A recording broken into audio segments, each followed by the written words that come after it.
नमस्कार, मैं डॉक्टर जफरुल्लाह खान आज के इस वीडियो क्लास में आप सबको स्वागत करता हूं।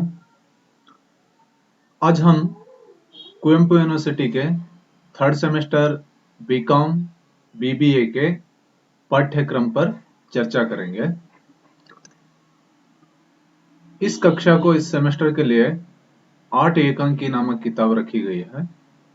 संपादक हैं देवेंद्र राज अंकुर और महेश आनंद।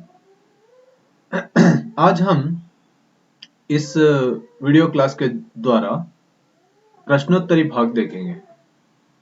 इसमें दो तरीके के प्रश्न आते हैं यूनिवर्सिटी के प्रश्न, एक दीर्घ प्रश्न और दूसरा आता है लघु प्रश्न। तो हम अब दीर्घ प्रश्नोत्तर देखेंगे। दीर्घ प्रश्नोत्तर रीढ़ की हड्डी पर। इसमें रीढ़ की हड्डी एकांकी में अलग अलग तरह के प्रश्न पूछे जाते हैं। तो हम यहाँ कुछ लिए हैं। तो उसमें से पहला प्रश्न है, रीढ़ की हड्डी एकांकी में चित्रित विवाह समस्या का विवरण दीजिए। ये प्रश्न होता है 10 अंक के लिए। तो इसका उत्तर कैसे लिखना है? हमें यहाँ आपको कुछ पॉइंट्स देते हैं, तो उन पॉइंट्सों पर क्या करना है, विवरणात्मक रूप से लिखना पड़ता है। उमा और शंकर की शादी इन कारणों से नहीं हो पाती। जो उमा सीधे साधे विचारों वाली और सिद्धांतों के कटु समर्थक है। लड़की कैसी है? सीधे साधे विचारों वाली, बहुत सिंपल लड़की है और सिद्धांतों के कटु समर्थक है। सिद्धांतों पर क्या है, चलने वाली लड़की है। इस वजह से उसकी शादी नहीं हो पा रही। आधुनिक नारी के प्रतीक है जो पढ़ लिख कर आगे बढ़ना चाहती है, आगे आना चाहती है।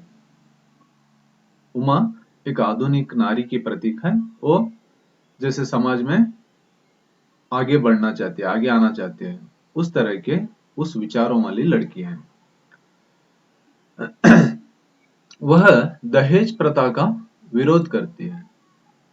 उमा जो है दहेज प्रथा का विरोध करने वाली लड़की है, औरत है। उमा के पिता रामस्वरूप उसके योग्य वर की तलाश में है।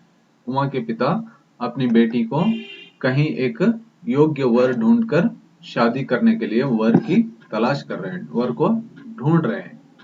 वर ढूंढने में कष्ट होने पर किसी भी तरह शादी कर हाथ धोने और अपना भार हल्का कर लेना चाहते हैं।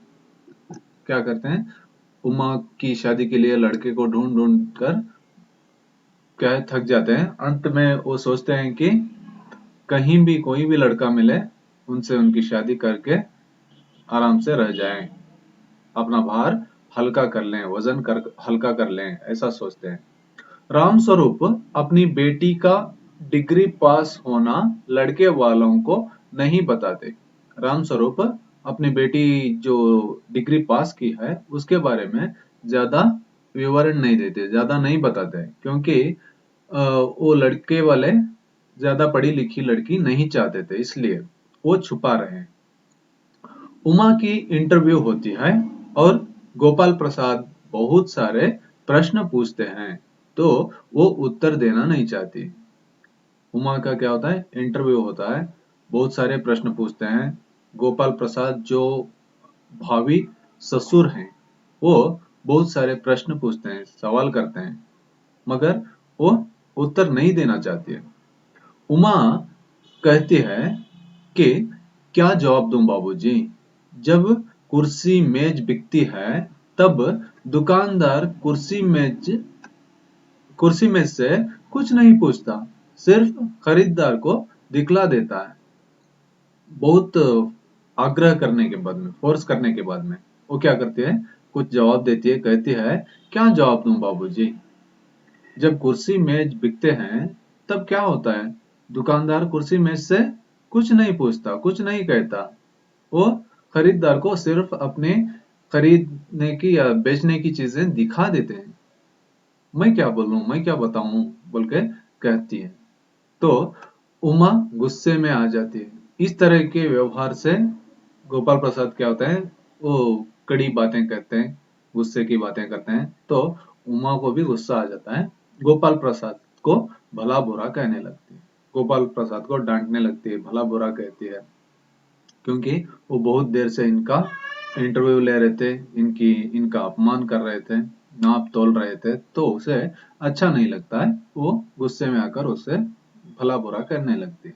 तो इस तरह इन पॉइंटों के आधार पर या और कोई पॉइंट्स आपके दिमाग में है तो उसके आधार पर क्या करना है, आपको 2 से 3 पृष्ठ विवरण लिखना है, उत्तर लिखना है।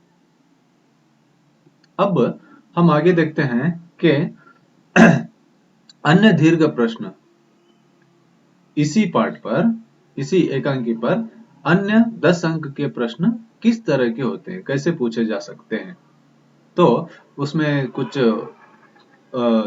क्या है, उदाहरण दिए गए हैं। पहला है रीढ़ की हड्डी एकांकी नाटक का सारांश लिखिए, ऐसा पूछा जाता है। दूसरा है एकांकीकार जगदीश चंद्र माथुर का जीवन परिचय दीजिए, एकांकीकार जगदीश चंद्र माथुर का जीवन परिचय दीजिए, इस तरह पूछते हैं। या रीढ़ की हड्डी एकांकी पर एक समीक्षात्मक लेख लिखिए। ऐसे अनेक प्रश्न 10 अंक के लिए पूछे जा सकते हैं। आप क्या करना है, विवरणात्मक रूप से उसे लिखना है। तो आगे चलते हैं, तो हम देखते हैं कि यहाँ 5 अंक के प्रश्न होते हैं, 5 मार्क्स के क्वेश्चन होते हैं, 5 अंक के प्रश्न होते हैं। तो इनमें किस तरह के प्रश्न होते हैं देखेंगे। लघु, इसे कहते हैं लघु प्रश्नोत्तर। तो पात्रों का परिचय दीजिए, ऐसे पूछे जाते हैं 5 अंक के प्रश्न, पात्रों का परिचय दीजिए। तो उसमें पहला प्रश्न या पहला पात्र है उमा। उमा आधुनिक विचारों वाली लड़की है, वो दहेज प्रथा का विरोध करती है।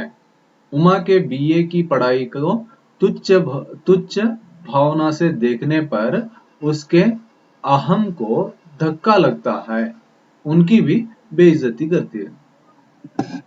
क्या होता है, उमा बीए पास की है, पढ़ाई की है, मगर उसकी पढ़ाई का क्या है, धज्जा उड़ाया जाता है, बेइज्जती की जाती है, या उसे तुच्छ भावना से देखा जा रहा है। तो वो क्या करते हैं, इस अपमान को बदले में, इस अपमान के बदले में बदला लेती है कि वो उनकी भी बेइज्जती करती है। उमा कहती है, जी हाँ, हमारी बेइज्जती नहीं होती, जो आप इतनी देर से नाप तोल कर रहे हैं। अरे, और जरा इन साहबजादे से पूछिए कि अभी पिछली फरवरी के महीने में ये लड़कियों के हॉस्टल के इर्द गिर्द घूम रहे थे और वहां से कैसे भगाए गए थे।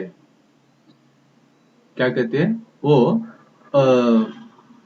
अपने भविष्य के या होने वाले ससुर से कहती है, उमा जवाब देती है, कहते हैं, जी हाँ, हमारी बेइज्जती नहीं होती है।